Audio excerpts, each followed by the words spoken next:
What kind of questions can we as other humans ask each other to facilitate the kind of conversations that could save somebody's life? It doesn't have to be this suicide, this grandiose suicide talk. For me, it's all broken down to that basic human level of need and needing somebody and just touching somebody's heart and being there with them and talking. That's the biggest thing. Just sitting beside somebody and listening to their problems and being there for them, right? We all want somebody. We all love that companionship and being there with somebody and knowing you're not alone in this world.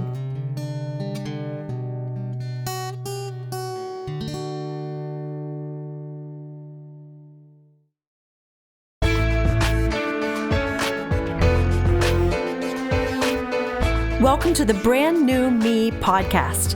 I'm Frances. And I'm Pam. And we are two women passionate about helping others thrive in life, not just survive. In each episode, we're going to find creative ways to offer hope for your future through our own life experiences. So join us every week as we learn together that we really can be a brand new me.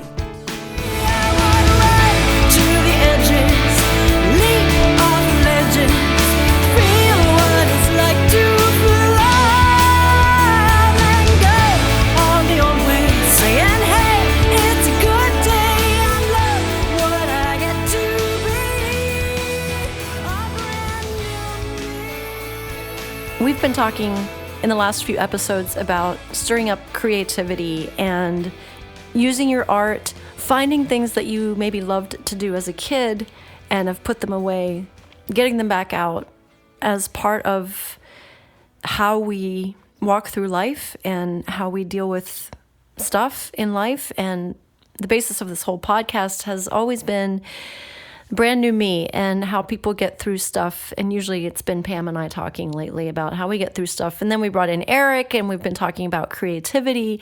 And I am absolutely delighted today to have a new friend in my life.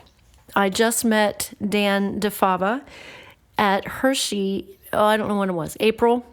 I was at an art symposium and they featured Dan's photographs with people's stories there at Penn State Health Milton Hershey. So Dan works there, but Dan has an amazing story and thing going on in his life. And so we've brought him in today, all the way from Lancaster area today to come. So Dan, welcome to the podcast. Hey, thanks for having me today. I really appreciate you contacting me and coming to the show. Just finding a desire to hear the story. All right. So when I walked in at Hershey, they said, hey, there's a display out on the wall. Go look at it. Go read the stories and go. So I was a good girl and I went out and I began reading all these stories of people who had been touched in some way by suicide in their life. Either had a friend or a spouse or they themselves had attempted suicide. And beside their picture was a picture of their story, handwritten by themselves. And then they introduced us to Dan. And Dan, why don't you go ahead and just tell us your personal story of how you felt about life and what that led to.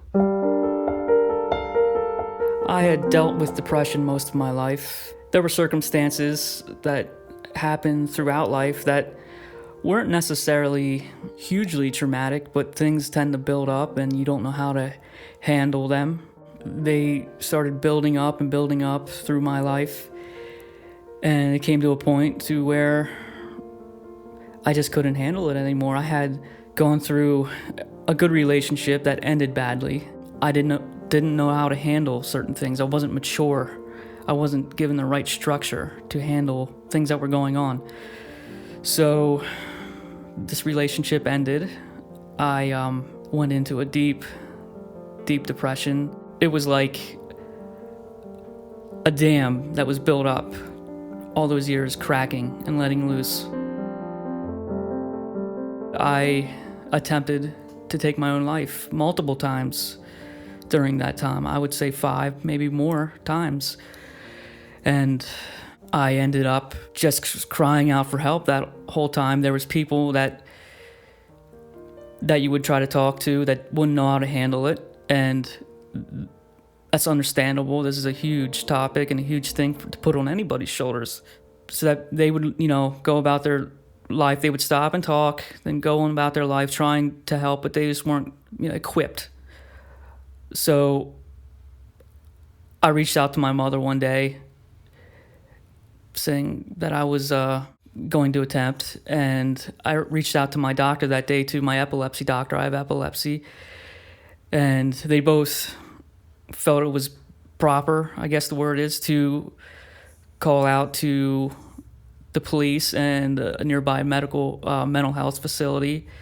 I was taken by the police and the mental health facility workers to the facility where I was for a few days. I got on some medication and got equipped with the right tools to go forward in life, and here I am today. I love the analogy about the dam because I haven't really thought of it like that. Because, as you know, my husband took his life 10 years ago, and he wasn't, quote, in a depression, at least that we knew of. And what's interesting is that you said that is because I feel like there were things that chipping away at him that we didn't know about. And so it reminds me of the dam. And then when the dam finally broke, but it wasn't something we knew. So very interesting thought about that. I like that. Yeah, that's a great analogy. And I told you when we came in, Pam and I have both struggled with depression before, so we get that too. And I'd like to visit that whole time of when you were trying to ask for help with people. Like, can you share maybe what did that look like? How did you reach out to people? For those of us who either are going through depression or we know someone who is and we just don't know how to help them, or like talk about that time a little bit if you don't mind. What did you tell people? And what do you wish they would have done maybe at that time to help you before your mother and your doctor helped you? Sure. Depression is somewhat nebulous. It's this thing that you can't find the edges to, and what does it look like? What is it? It's not, doesn't have shape, doesn't have term, whatever you want to say. We say depression, but you can't put it into a box. Considering I was ill-equipped and I did not know what I was going through, I was having these panic attacks. I didn't know what that was. I always say it's like does a fish know he's wet? If a fish is born in water, does he know that he's wet? Does he know he's in water? That's just everything he knows. So I didn't quite know how to reach out. I wasn't saying I have depression. I'm sad. That's just what I knew. I really never reached out to anybody else, not of shame or some other term like that. Like, I just knew I felt this way, and it seemed like the rest of the world didn't feel that way. But there were other factors playing into it that were in my mind, and I was born with a growth hormone deficiency, so I'm a lot smaller than others. So I would see people out going on a lot of dates and things like that, and I felt like I was just less than them, and that would eat away at me. So I was alone and separated from, I felt, society, like I was cast aside. So that was a big thing that played into it too. But honestly, like, there wasn't a lot of the reaching out to people because it was just what is. You're hitting all the points here for me, Dan, because the whole fish thing, you're right. You're in it. So you don't realize that it's something different. And I know that I would always say about my husband, well, he wasn't depressed, he was a melancholy. Or my daughter and I would say, well, that's just your dad. That's who he is. And so that's who the fish is. But we don't see the underlying feeling he had that was there because maybe he really didn't know, like you said. Yeah, you're really good at word pictures. Maybe it's the photographer. Maybe that's why photography is hitting a nerve with you. So did you tell anyone that you had attempted to take your life? It wasn't until you reached out to your mother. That was the first time you told someone. I'm just thinking from human to human, maybe you've learned since then, what kind of questions can we as other humans ask each other to facilitate the kind of conversations that could save somebody's life? Do you have any thoughts on that? Definitely. It doesn't have to be this suicide, this grandiose suicide talk. I mean, for me, it's all broken down to that basic human level of need and needing somebody and just touching somebody's heart and being there with them and talking. That's the biggest thing. Just sitting beside somebody and listening to their problems and being there for them, right? We all want somebody. We all love that companionship and being there with somebody and knowing you're not alone in this world. That's the huge thing. If you're depressed and nobody's coming around and nobody's there to hear your problems, don't try to fix somebody. Don't try to fix somebody's problem. If someone is dealing with depression, you can't come over and fix them by suggesting some solution. They need help. They just need somebody, and slowly work towards possibly getting treatment. That's the main thing. Just being there to listen. I think if we would just do that in everyday human life, whether you know somebody has depression or not, just be there for each other. We need to slow down and just be there for one another. It doesn't matter who they are. Why can't it be like that in daily life? You see somebody out on the street and you just be nice to them. It's not that complicated. Love works wonders when it's given away. No strings attached, no debt to pay. The world would change if we just loved one another. Oh, love works wonders.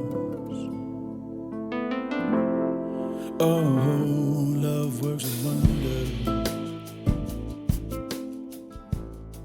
I remember that in one of your displays, you have a picture of a girl, and in her writing of her story, she said, "Be kind." And I remember that walking away going, that I can do that. I can be more kind to people. That's really good. I know there is a way you're using your art to do this with people, to be kind to people and help them, but let's not get there yet. Then you had an accident. Tell us about your accident and how the time in the hospital really was a pivotal point in your life. After the attempts and everything, I got back on my feet, got feeling good with life for a little while, and I was coming home from work. I was working nights, so 5:30 in the morning, driving home, I get into a car accident, hit a tree extremely hard, and I broke both legs. I only have two. And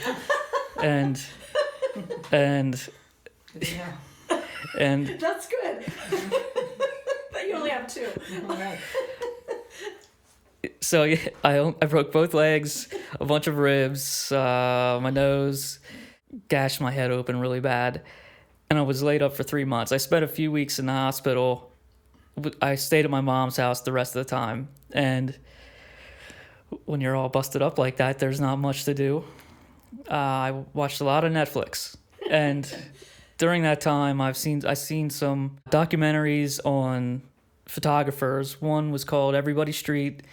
It's a documentary on street photography, people just documenting everyday life in New York. And that really intrigued me. Before I thought about photography as just kind of creating this false environment and getting people to do false things. That didn't interest me too much. It's neat. As a photographer now, I find something in that. I see something different in that and creative in that, and there's totally so much creativity in that. But the reality of life really inspired me because Before, life was horrible, and I hated it. And I hated the people around me, and I just hated everything. But now on this side of the coin, there's so much beauty in it. And there's so much beauty in everyday people, and that deserves to be shown in a bright light, that it is wonderful, and we need to pay more attention to it. You watched those documentaries on Netflix and you made a decision there, right? To do something. Tell us more about that. It's definitely not like a snap decision. I started with film and the nostalgia of it. I think that's one thing that captured my vibe with film, whatever you want to say. I hated digital originally because it was so fast and there was no feeling to it, I thought. The thought of having something in your hand, the film, and taking it and placing it in the camera and having something in your hand, feeling it, you were part of it. And then getting the print and going in the darkroom and doing that whole process, there was definitely, it's just beautiful. I love it. And through that process, I realized, like, okay, if I want to do something with this and the way the world is, I'm definitely going to have to step to digital. Even though I can still do film, I'm going to have to do digital just to keep up with the way it is. I kind of probably went down a rabbit trail there a little bit. That's exactly how I feel as a musician. I don't want to have to keep up with all the changes, all the digital downloads and all that, and the YouTube and the making your own videos. And on one level, I really get that, where you just, you get into it because you love the music, you love creating the music, and then all the other stuff that goes with it. But that's an okay rabbit trail. You're telling your story, so you can take us on whatever trail you want. But I just remember you sharing at Hershey that you felt like you wanted to do something meaningful with your life. Talk about that. Sure, yeah. Coming out of depression and spending 33 years or whatever the amount of years was, thinking I'm worthless, I have nothing to offer the world. I didn't go to college. I had some influences saying that, I wasn't smart enough to go to college, etc. You have all this build up, all these thoughts build up telling you, like, you're just not good enough. And then you watch the world around you progress and people around you progress and go to college and get married, and here you are, just kind of same spot where you all started together. And so here I am. I'm out of this depression, and I look around and I'm like, okay, it's time to make something of yourself. But I also have this knowledge now that the people around me, and there's nothing wrong with any of this, but the people around me who came out of high school, went to college without any kind of deep thought process into it, are now just stuck with a huge debt and are doing something they don't like. No disrespect. Right. It just is something I've seen and noticed. Mm-hmm. And I'm glad that I didn't go down that road.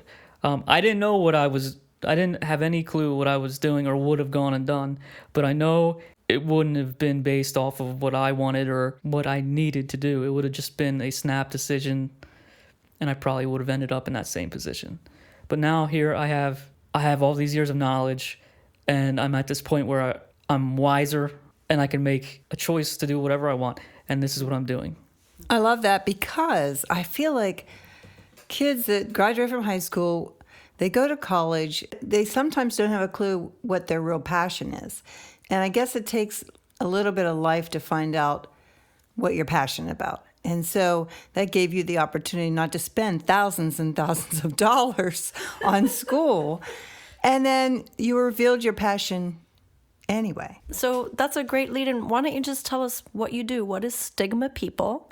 And tell us what you do. It's just fascinating and very beautiful. Stigma People started off with the concept of keeping it simple. Stigma People is a photography project that is basically a catalog of people who either attempted suicide or have lost someone to suicide. It's photos of them. I've asked them to choose a background.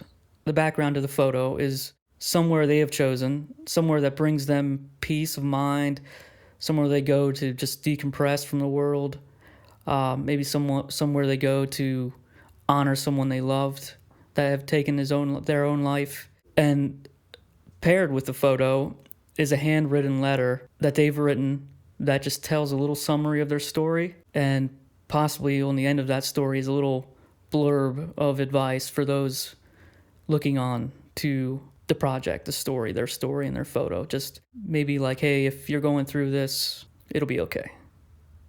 And that's pretty much it. There's other things going on with the project right now, such as galleries. There'll be a gallery in Lebanon, Pennsylvania this upcoming September. It starts the first Friday of September and goes through the end of September.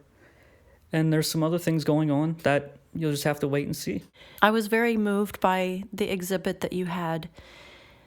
And one of the things I especially liked was that you had people handwrite their story on a piece of notebook paper, and you take the picture of that. Instead of having a fancy text document of their story, you have them handwrite it. But so let's just pretend that Pam's going to do it, because I think I'd love to see that happen.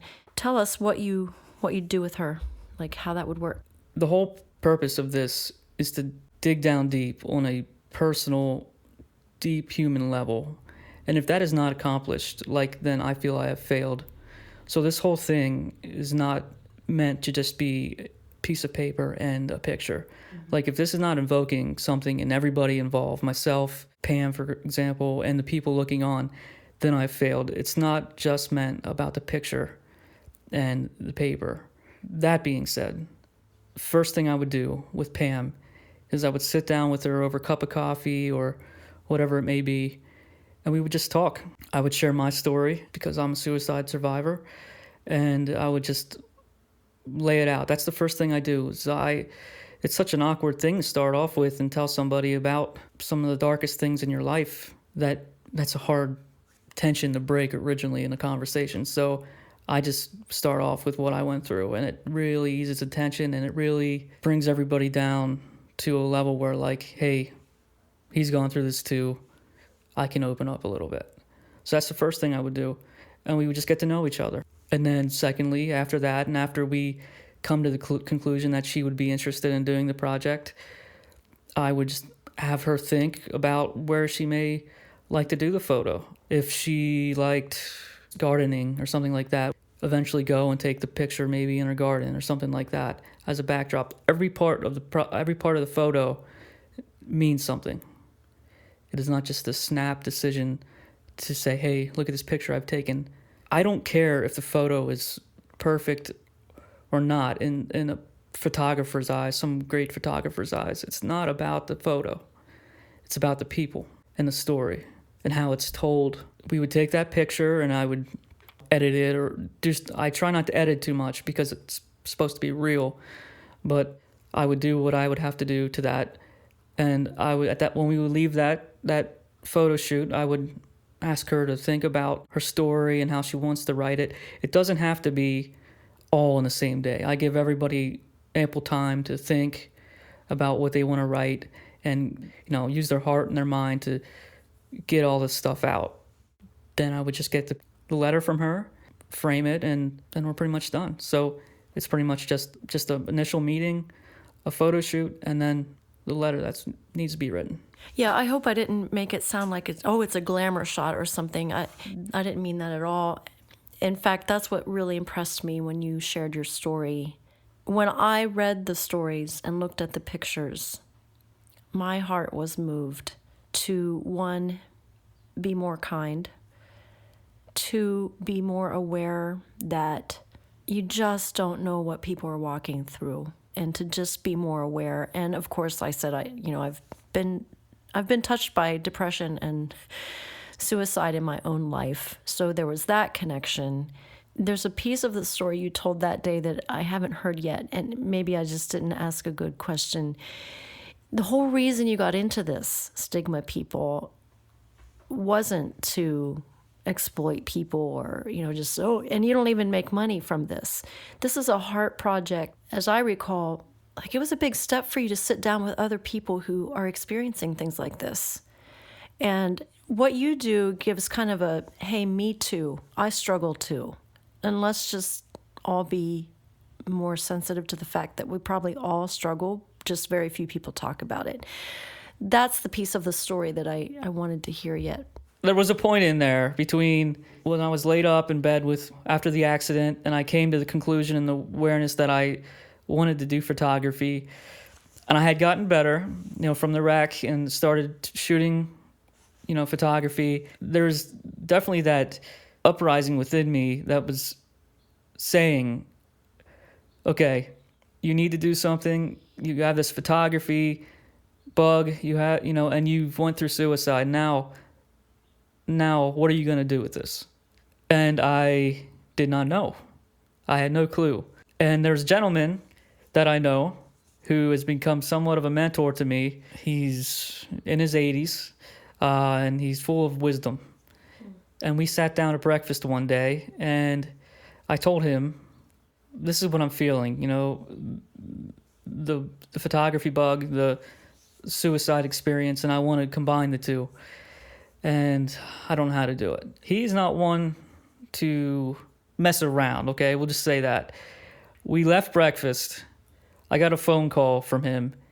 He said, I know a lady. I called her. She runs a gallery. You have a showing there in September. I had extremely cheap digital camera that you could probably take for a toy. I had no lighting, no equipment. I was broke. I took a loan out for lighting and a camera. Got a credit card with 15 months no interest. Loaded that thing up. And then I started the project. And here we are. How did you find people to photograph then with these stories? First off, I had no clue. And we are definitely lucky to have the internet, because all I did was shoot massive amounts of emails out and Facebook messages, Instagram messages, tweets, I don't even know what else, to random people that I didn't even know. That was how I did it. If you need to, I can tell anybody that wants to get into anything, use the internet. Okay, because that's how you do it. Wow. Is that not a beautiful, combination or illustration of what we've been talking about? Using art to, what am I trying to say? I just think it's a beautiful story of how art has become such a part of your life and now your story, and you're using it to tell other people's stories. And my producer will say, it's one thing to have a song or whatever, but you got to get it out there. It's created to be consumed. And I would have never met you. I would have never heard these other stories if your mentor wouldn't have made that phone call and set you up in this gallery. Like, it just, once you get your art out into the world, things happen. Definitely. I want to touch on that point with my mentor. He's just a friend, but if I wouldn't have him as a friend, he would never have been a mentor. Well, is there anything else that you'd like to say, Dan, about art or about depression or about suicide? Obviously, give the website address, but your heart is to use people's stories and photographs to help encourage other people. Anything you'd like to say in closing? I would, definitely. Before starting this, back in the depression days, I was extremely afraid to reach out to people. It was just built in my DNA, I think, because of how I was treated by other outside people and, bullies and whatever, that kind of stuff. Please don't be afraid to reach out to people. I know it's hard. I'm not saying this in an arrogant way or any kind of egotistical way or whatever, but it's been only a few years since I've gotten better, and look at me now. It only took a couple years of me just on some medication and taking time to kind of get my life ironed out. I looked at my life almost like a scientist and got rid of some negative people and negative thoughts and negative activities, I guess you could say, just staying away from negativity. And my life is awesome. Okay, so that being said, if you do that, and that should be like a great way to get you going in the right direction. Please take advantage of people that want to help you. When I was down and depressed, I thought, well, I'm gonna do this on my own. I'm tough enough. I'm strong enough, because you think of yourself so low already that you have to be strong. You have to dig yourself out on your own, because if not, you're just weaker than you already are. Don't think like that, please. Just reach out for help and get yourself up on your own 2 feet, and then you can start doing that. Once you start doing that, you will be able to move forward. Look for positivity. Look for the positive people. Stick to them. If you haven't found it already, find your passion and grab a hold of it. Don't let people tell you that you cannot do whatever it is you enjoy to do and grow from it. I was told many times that you can't go any places with music or art or some other quote-unquote frivolous type of activity other than the mainstream jobs that you hear of. Grab onto those things and grind it out, and you can go anywhere you want to. All that being said, check out my website at www.stigmapeople.com. I'd really appreciate it. Look for my art galleries around. Like I said, the one's coming up in September, the first Friday in September. It'll be at the Annex Gallery in Lebanon, PA. Look for my blogs on my website and my Facebook, my Instagram. Yeah, just get a hold of me anytime. You can get a hold of me on my website, and I'd be very interested in talking to you about whatever you may be going through, and hit me up there if you're interested in being part of the gallery. I'd love to have you. Thank you so much, Dan, for coming into our studio all the way from Lancaster area. I know that was a long drive. We really appreciate you sharing your story with us. And yeah, definitely check out his website, stigmapeople.com. And I look forward to seeing you again sometime in the future, Dan. I'd like to take us out with a song that a friend sent me back in the spring of this year, 2019. I have to be honest, I was feeling really down. I was having a couple months of just discouragement after some things were transpiring in my life, and I felt like I couldn't write anymore. I just was struggling, and this friend sent me this song. I don't even remember why he sent it. He's actually an author of a songwriting book that I study and admire, and his name is Robert Sterling. And he just sent me this song, and he had written it years and years ago, and it so moved me. In fact, it touched me so deeply that I was able to start writing again. And so this is Love Works Wonders by Robert Sterling. And thank you, Robert, for letting me share it on this podcast. And I know this song will be a blessing. Love works wonders when it's given away. No strings attached, no debt to pay. The world would change if we just loved one another. Oh, love works wonders. Oh, love works wonders.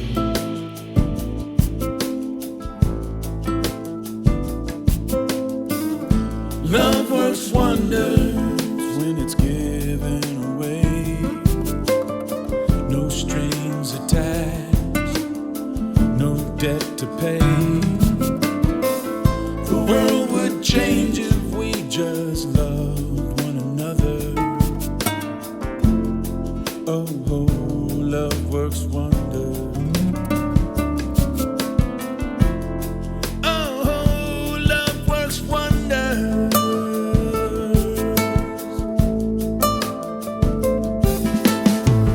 The ragged man behind the cardboard sign, a tiny miracle might break his fall from grace.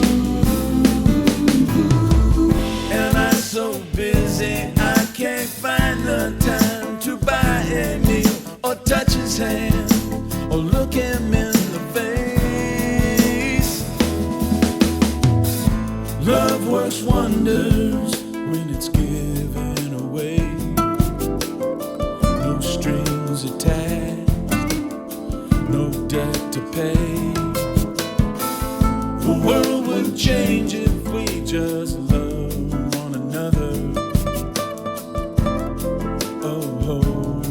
love works wonders. Oh, love works wonders.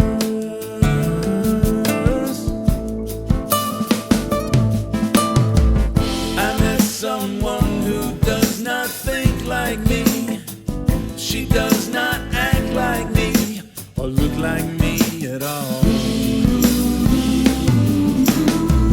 Can I not find the simple truth to speak so she can see I'm not afraid to listen when she talks? Oh,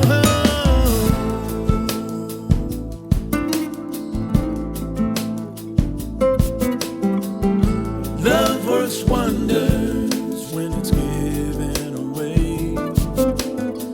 No strings attached, no debt to pay.